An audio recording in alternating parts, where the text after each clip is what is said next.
अनंत तत्वज्ञानी इस जगत में कभी खेद को प्राप्त नहीं होता है, क्योंकि उसी एक से ये ब्रह्मांड मंडल पूर्ण है। अष्टावक्र गीता 17वां प्रकरण सूत्र 2। जब तक कोई व्यक्ति ज्ञान को प्राप्त नहीं हो जाता, तब तक वह सभी शरीरों को भिन्न भिन्न समझता है। यह भिन्नता ही दुखों का कारण है।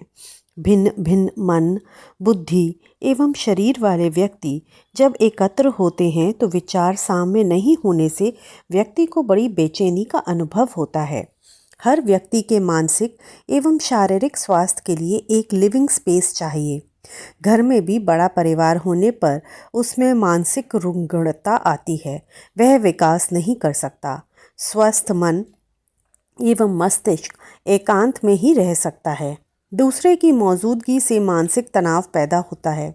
दूसरे के कारण ही अहंकार बढ़ता है। अहंकार में भीड़ आवश्यक है।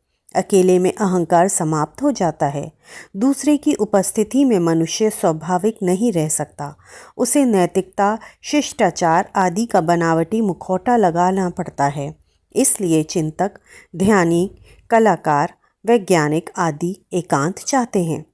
वह दूसरे की उपस्थिति में बेचैनी का अनुभव करते हैं, जिससे कई तो दूसरों को मिटाने में लग जाते हैं, कई दूसरों से परेशान होकर जंगल भाग जाते हैं। किंतु अष्टावक्र कहते हैं कि जो तत्वज्ञानी हैं, वे इस जगत में भीड़भाड़ के बीच रहते हुए भी कभी खेद को प्राप्त नहीं होते हैं, क्योंकि उनकी दृष्टि में यह समस्त ब्रह्मांड मंडल उसी एक आत्मा का विस्तार है, उसी एक से परिपूर्ण है।